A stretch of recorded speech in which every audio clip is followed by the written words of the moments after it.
Imagine loading into the tower as a new guardian and you see another player decked out in some godly gear. Oh wait, you don't have to imagine it, because that was the feeling we got playing Destiny 1.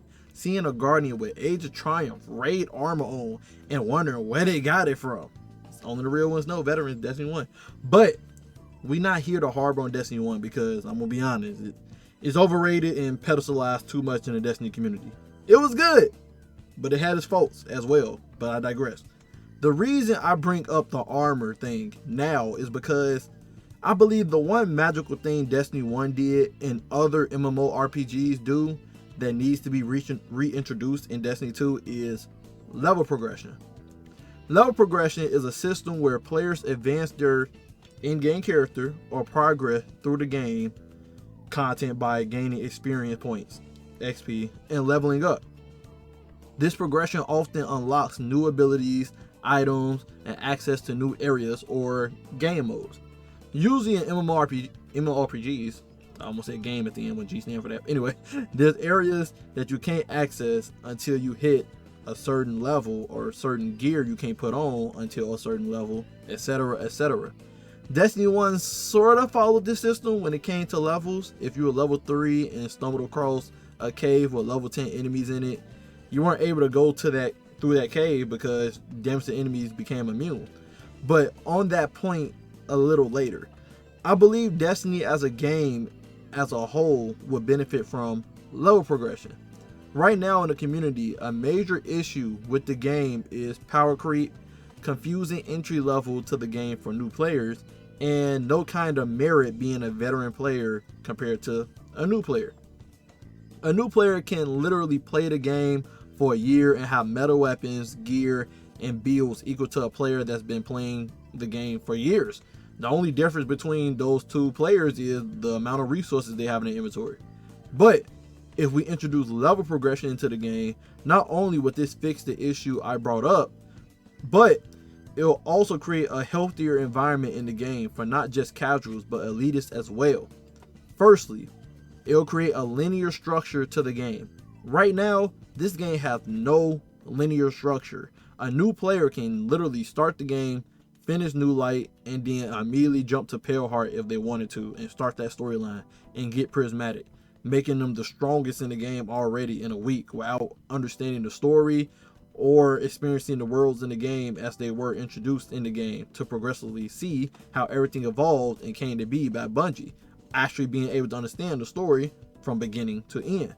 A simple structure level progression would add is locked areas, armor, guns, etc. based on your level. As the saying goes, too much freedom creates chaos and ignorance. A new player shouldn't be able to just go wherever they want mindlessly. It's the reason why so many new players get overwhelmed when starting Destiny. Too many pop-ups on their screen, overcrowded UI with words they never heard of, just a poor guidance of a tutorial. It's like a kid being dropped off at school for the first time and there's no teacher to teach education to them on the subjects. They're just expected to learn. A new player should be able to get into Destiny without needing a veteran friend to guide them or a YouTube video. Imagine this. A new player opens Destiny 2 for the first time and thrown on Cosmodrome at level 1. As they progress through this unknown planet, they fighting aliens, aka the Fallen, to level up, doing quests, and getting gear. They stumble across a location during their exploration, but see that the enemies are 5 levels above them, so they can't damage them. This tells the new player that they aren't supposed to be in that area yet until they get their level up. They continue the story and get their level up, and now they're able to explore that new area filled with mystery that they weren't able to explore at first, and find new loot. Once this player reaches like level 10, they are allowed to go to the moon. Now on the moon, they see a new alien race they never fought before, the Hive. Now the player have to learn how to fight these new enemies, explore a new mystery-filled location, gain new loot, and continue through the lore-filled story mode along the way. Now they hit level 15 and are able to go to Mars, so on and so forth. What's great about this system layout is not only does it indirectly control the new player on what areas to start off in, it also gives them freedom to explore the destination at their own leisure time while feeling like doing the checklist throughout the quest tab. It gives them time to enjoy the world building and level design Bungie put love and care into making. This also puts them on a linear path, which helps Bungie be able to tell the story of Destiny in a more structured way for the new player to know what's going on in the Destiny world without needing to have to watch My Name is Bye video. No disrespect to Bye, nothing but love. This will also give casual players a sense of progress whenever they hop on the game, get their levels up, and unlock a new planet to explore. It gives them a clear objective when hopping on the game and a sense of immersion while playing.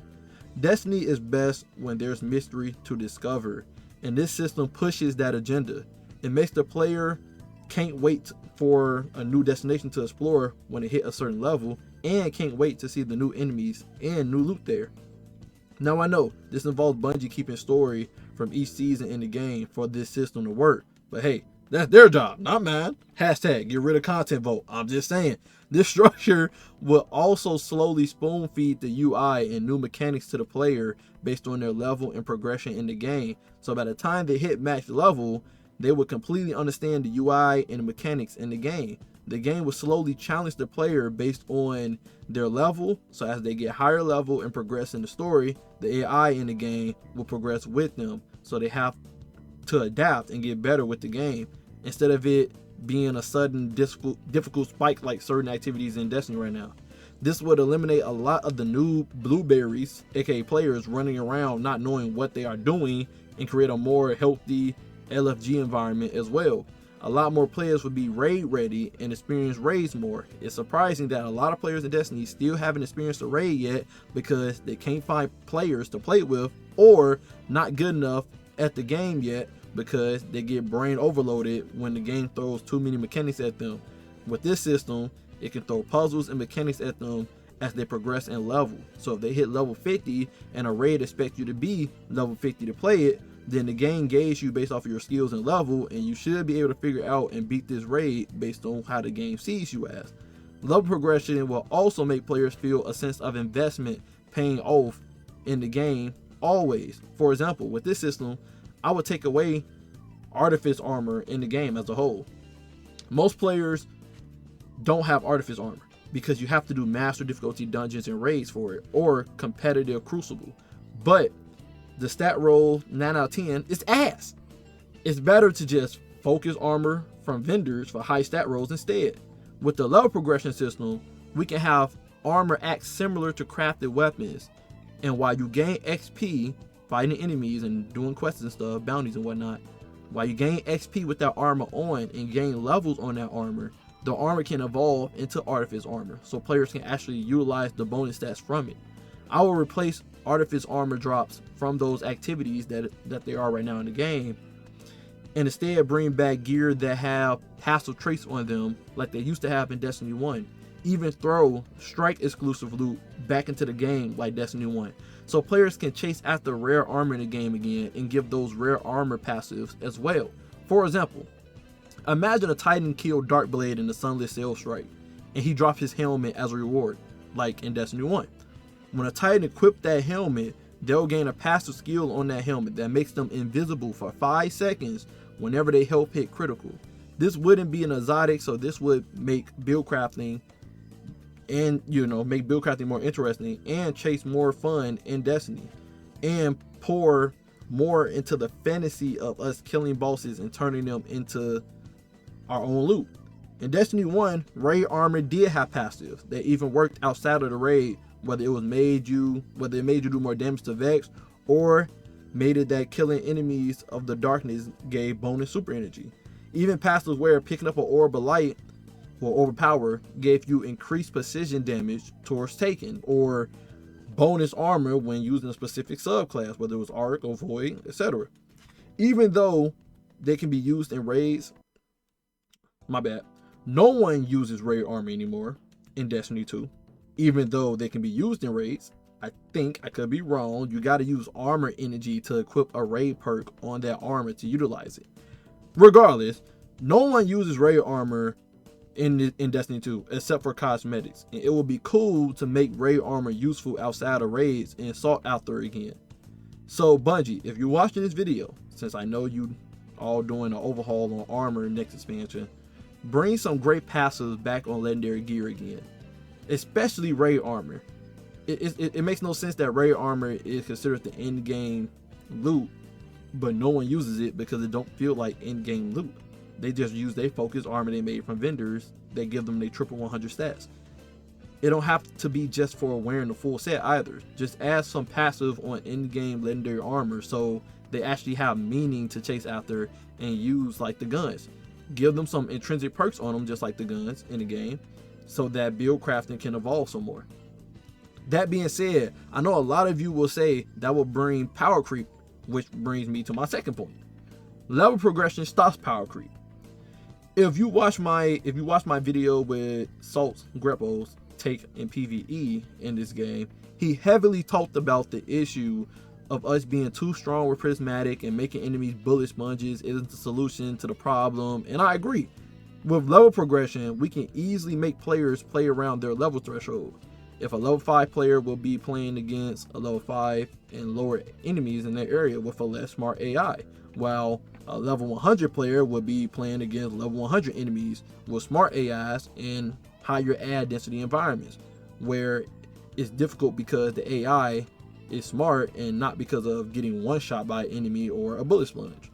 Also, because areas will be locked off based on your level cap, Bungie would know how tanky and tough they need to make the enemies based on the analytics of the builds and potency players should be using in that area. That keeps the enemies and players balanced in their respective areas. Not only that, this will give Bungie creative freedom with in-game content. For example, Guardian rank is irrelevant in the game. Let's keep it a buck. Once you get the extra loadout slots, there's no reason doing Guardian rank. You get nothing from it. But with level progression, Bungie could use Guardian rank as a requirement to unlock access to a certain in-game area that rewards exclusive in-game loot that you can only require and get from hitting certain Guardian ranks.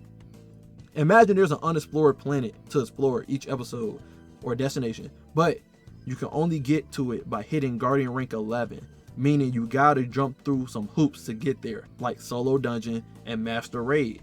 Not only would this indicate how good you are at the game, this would give Bungie a benchmark on how difficult they can make that in-game planet be. The planet can have ritual weapons and armor on it, and I'm not talking about the watered down ritual weapon we got now. I'm talking about weapons like OG Mountaintop, Recluse, Wendigo, Not Forgotten, etc. Legendary weapons that felt strong like exotics, but they weren't exotics, and have cool exclusive over-the-top armor there to unlock. So when a player sees you, like a casual lower level player sees you, they wonder how you got that armor and why you're so strong. They can try to chase after it after seeing you with it. Not only will this add a level of friction and healthy grind in the game again, it'll give players something to chase after each episode and make the best stand out compared to the rest, which is lacking in this game tremendously. I swear it feels like new players can get anything in the game now with low experience and hours needed. Pantheon and Day 1 raids feel like the only bragging rights in this game now. And of course, to protect the dignity of PvP, the in-game loot from that planet or destination would not be able to be used in PvP because Bungie can set a level cap on the gear that they believe is fair in PvP. In-game loot from that planet may be level 100 gear, while PvP only allows level 50 gear and below to be used in there. This will stop the complaints of players that just want to stay casual in the game at their own pace without being bullied by insane loot from elitists that's grinded the game out. I don't think anyone want to fight against someone with god tier gear on and summoning a baby oryx in PvP that nukes the map with a clap. But they could make a unique game mode for in-game players only with level 100 gear. That would be hilarious. The new planet could also introduce glass needles back in the game from Destiny 1, which allowed you to re-roll your stats on your exotic armor, but bring it back to where it can re-roll stats on all armor, not just exotics.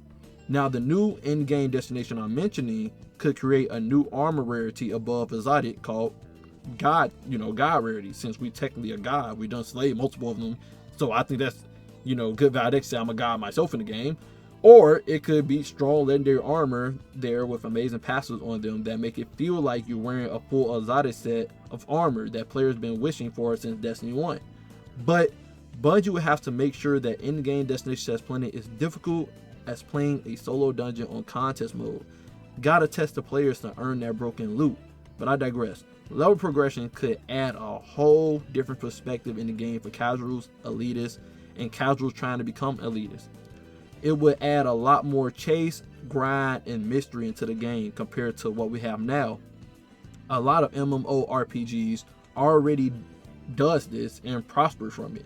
Not only would this equate loot to players' level, making it easier for them to discern which gun and armor is good to use, so our vault ain't always full with useless crap. Add across.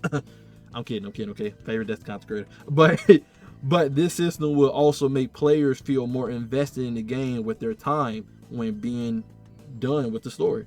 Right now, Destiny 2 always hit a wall of no content whenever the story ends during acts, leaving players nothing to chase after. But with level progression, Bungie could have players chasing after levels, rare strike loot, raid and dungeon armor with passives to use, guardian rank, in-game loot on in-game destinations that they can always reset and change the loot of after every episode. Have new players explore all content in their game from beginning to end to a linear, more concise fashion, and add new levels to grind for every new episode to increase the loot frequency in the game. If you beat the story already, then the level progression cap for that player would be guardian rank until a new episode starts. Let me know what you all think. I believe Destiny should have went for a level progression format a long time ago, once build crafting started to become very popular with their game, and the introduction of OG pinnacle weapons made players play the game much longer. And also, one last thing I left out with the in-game loot for elitists in the game. With the level progression, of course, a level 100 player can go to Cosmodrome and then the enemies would not be able to damage you because you're level 100 and they're level 1. Of course. And I don't think there's any problem with that, because let's be honest, if you're a player that beat the game already, got your guardian rank maxed out and stuff, you're not going back to Cosmodrome anyway unless you're trying to test some gear out or something. Don't nobody go to these destinations in this game anymore. They just go to where they need to go for the story mode, and then they do Grandmaster and stuff. So if anyone's saying I want to go back there and still be able to fight the enemies normally, no they don't. No they don't. People want to feel powerful in this game. People want that space magic in this game, and that's what this would give. And then of course you can add level lock into certain activities so that the stats on your character do drop down to that level. Like if you play an old strike, then yeah, level cap maybe like level 20 for that strike, and then they'll bump your stats down to level 20 for that strike. You feel me? But let me know what y'all think down below. Love you guys, appreciate you guys always, and until next time, stay up.